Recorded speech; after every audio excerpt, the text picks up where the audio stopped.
Commission మీదకన్నా పోవాలా? అస్సలు సమస్య పక్కదో. కేసీఆర్ కేవలం 2 minutes మాత్రమే ఉండి జాతీయ గీతం పాడిన తర్వాత వెళ్ళిపోవడాన్ని దాన్ని క్రిటిసైజ్ చేస్తున్నారు. ఉంటే ఆయనతో గంట ఉంటే ఏమైతుండే? మళ్ళా వస్తాడా, సెకండ్ థర్డ్ వస్తాడా రాడా, ఇవన్నీ అడుగుతున్నారు. ఇప్పుడు కేసీఆర్ గారు ఒక్కటే ప్రెస్ మీట్ పెడితే, ఇప్పుడు ముందేమన్నాడు, కేసీఆర్ గారు ఫామ్ హౌస్ కే పరిమితం అయ్యిండు, ఆయన బయటకే వెళ్తలేడు, అక్కనే గడిలల్లు ఉన్నాడు అంటే, బయటికి వచ్చి ఒకటే ప్రెస్ మీట్ పెడితే కాంగ్రెస్ పార్టీ మొత్తం అతలాకుతలం అయినట్టు, ప్రపంచంతో ఊగిపోయినట్టు, ఇంతమంది సమాధానం చెప్పలేనటువంటి పరిస్థితి ఉంది.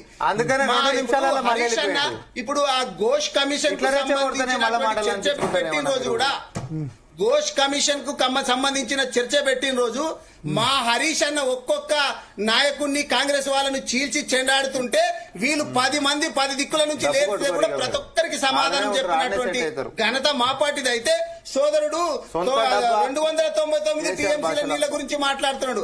అయ్యా సోదరా, ఈ 299 నీళ్ల ఘనత మీ పార్టీదే నాయన, జర ముందు తెలుసుకో. అధికారం విను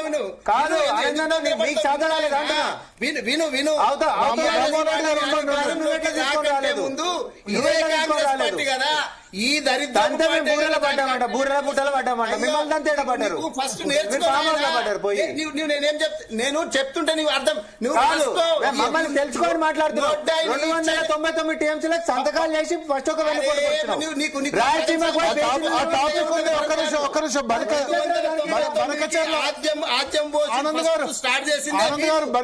బనకచర్ల నెక్స్ట్ చర్చిద్దాం. నెక్స్ట్ ఉంది ఒకటే మనం కొట్లాడడం, అది అనుమతి వచ్చిందంటారు. వదలనటువంటి వీళ్ళు మా హరీష్ అన్న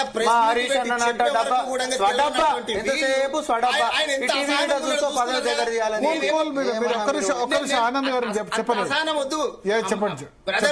ప్రతిపక్ష నాయకులకు రాజీనామా చేసుకోమన్నారు. ఎవరు మాట్లాడతారు కేసీఆర్ గురించి? ఎవరు పట్టించుకుంటాడు? ఎవరు పట్టించుకోడు? ఆయన బయటకు రావాలంటే గజగజలు వణికిపోయినామంట.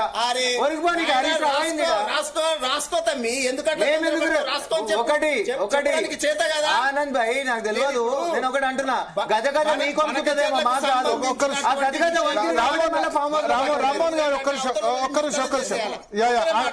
ఆనంద్ గారు చెప్పింది కింద పడ్డ కాలు మీద అంటే ఎట్లనే మీ పరిస్థితి. హరీష్ అన్న మాట్లాడే వాళ్ళకు కూడా వీళ్ళు కుంభకర్ణుని నిద్ర వదలలేరు. మళ్ళా ఢిల్లీలో అక్కడ మీటింగ్ పెట్టిండ్రు ఆంధ్రప్రదేశ్ వాళ్ళు. అంటే ఈయన ఏం చెప్పిండు, నేను మీటింగ్ కు పోను, రేపు మీటింగ్ అంటే ఈ రోజు కూడా నేను మీటింగ్ కు పోనని చెప్పినటువంటి ఈయన మళ్ళా చంద్రబాబు నాయుడు గారు ఏం చెవులో ఊదిండో తెలియదు కానీ ఆగమేఘాల మీద ఢిల్లీకి పోయిండా. ఢిల్లీకి పోయి కూడా బనకచర్లకు సంబంధించినటువంటి అంశమే అన్నప్పుడు బనకచర్ల నెక్స్ట్ డిస్కస్ చేద్దాం. నెక్స్ట్ ఉంది బనకచర్ల ఉంది, లేటెస్ట్ డిస్ట్రిక్ట్ బనకచర్ల నెక్స్ట్ చర్చిద్దాం. మొత్తం మీద నేను చెప్పదలుచుకున్న పాయింట్ ఏంటంటే, రేవంత్ రెడ్డి గారి డైవర్షన్ పాలిటిక్స్. ఏదన్నా అంశం చర్చ జరుగుతుందంటే దాన్ని డైవర్ట్ ఎట్లా చేయాలా, ఆరి తేరినటువంటి రేవంత్ రెడ్డి గారు వాళ్ళ బృందం. ఇప్పుడు కేసీఆర్ మళ్ళీ సెకండ్ థర్డ్ రాకపోతే మళ్ళీ బ్లేమ్ చేసే అవకాశం ఉంది. ప్రతిపక్ష నేత 5 లక్షల జీతం తీసుకుంటాడు.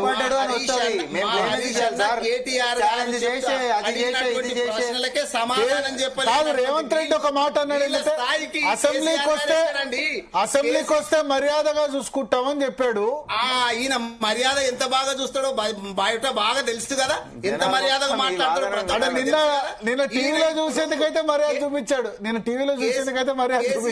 గారు ఫామ్ హౌస్ నుంచి బయటకు వచ్చి ఒక్క ప్రెస్ మీట్ పెడితేనే గిట్ల అయినటువంటి ప్రతిపక్ష నాయకుడి హోదాకి రాజీనామా చేయమని ఎవరు మాట్లాడాడు కేసీఆర్ గురించి? జనాలే మర్చిపోతారు.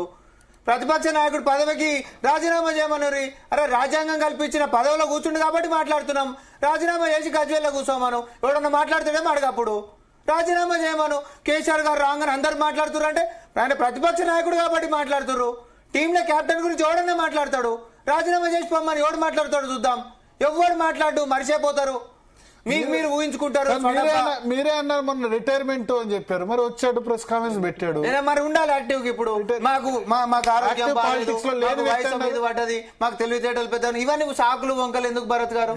మీకు నిజంగానే వచ్చి చెప్పలేదు కేసీఆర్, ఆరోగ్యం బాగాలేదని ఎక్కడ చెప్పారు? చెప్పలేదు కదా కేసీఆర్ అని చెప్పలేదు. అంతేందుకు ఇప్పుడు నేను ఇది మాట్లాడొద్దేమో కానీ నిన్న ఆయన వచ్చిన కాన్వేల కూడా వెనకాల అంబులెన్స్ ఉంది. ఇక నేను మళ్ళా ఆ చర్చలో ఉంటుంది, సీఎం కూడా ఉంటుంది, సీఎం కు ఉంటుంది, ప్రతిపక్ష నాయకుడికి ఉండదు. In case of any accident or emergency CM కి ప్రోటోకాల్ ఉంటది. ఆయనకి ఎందుకు పెట్టుకుని వాళ్ళని ముఖ్యమంత్రులకు ఉండదు సార్. ఇప్పుడు ఒకటే విషయం భరత్ గారు, ఆయన బాగుండాలని కోరుకుంటున్నాం. మా వ్యక్తిగతంగా ఎట్లాంటిది కూడా లేదు. మళ్ళీ అద్భుతంగా నాకైతే ప్రెస్ కాన్ఫరెన్స్ చూసినా, నిన్న అసెంబ్లీలో చూసినా అద్భుతంగా నడుచుకుంటా ఆయన సొంత. నేను ఇప్పుడు కూడా మీ డిబేట్ లో చెప్తున్నా, మాకు వ్యక్తిగతంగా ఆయన బాగుండాలనే కోరుకుంటున్నాం. కానీ ప్రతిపక్ష నాయకుడు బాధ్యత ఆయన నెత్తి మీద ఉంది కాబట్టి ఆయన అసెంబ్లీకి రావాలి, చర్చ చేయాలి.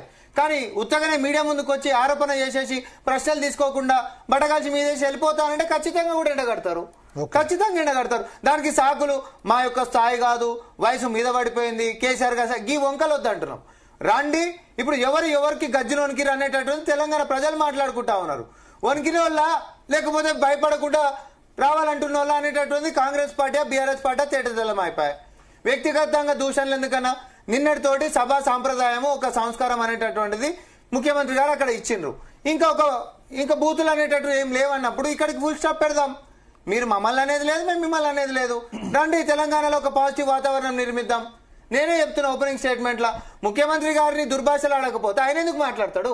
ఆయన మాట్లాడిన చరిత్ర ఎట్లాంటిది ఏమైనా ఉంటే చూపెట్టురు అన్నాం. అంతే తప్ప అహంకారానికి పోయి సడబ్బా కొట్టుకుంటా ఆయనకు మా హరీష్ రావు గారు ఒకరు సరిపోతారు, ఇంకోళ్ళు ఒకరు సరిపోతారు అని అంటే ఆ మీద నేను రమ్మను, ఆయన ఎందుకు వస్తలేడు? అప్పుడు ప్రజలు మాట్లాడతారు సోషల్ మీడియాలో.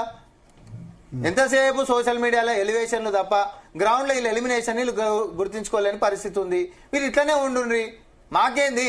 కుర్దిల పడ్డ ఎలుకలు, ఎవరిదైంది పరిస్థితి? కుర్దిల పడ్డ ఎలుక సావుకి బతుకు మధ్యలో బీఆర్ఎస్ పార్టీ ఉంది, అన్ని ఎన్నికలు ఓడిపోకుండా. ఎప్పుడు అదే కేసీఆర్ గురించి అది అయిపోయింది. ఆయనకి ఇంట్రెస్ట్ లేదు తెలంగాణ పట్ల, కేసీఆర్ గారికి ఇంట్రెస్ట్ లేదు, ఆయనకి ఇంట్రెస్ట్ లేదా, ఆయనకి ఇంట్రెస్ట్ లేదా లేకపోతే వీళ్ళు ఏమైనా ములాఖత్ అయ్యి అట్లా మాట్లాడుకుంటున్నారో తెలియదు. అది చర్చ వదిలేండి, మేము ఉన్నాం కదా, మేము మాట్లాడతాం. ప్రతిపక్షంలో మేము ఉన్నాం, మేము మాట్లాడతాం. ప్రతి ఒక్క అంశం పైన మేము మాట్లాడతాం, మేము లేవనిస్తాం. చెప్పండి ఏం సక్కగా చేసారు మరి మాట్లాడదాం ఆ డిస్కషన్ లోకి. ఇప్పుడు 3rd, 5th వరకు జరగబోతున్నాయి అసెంబ్లీ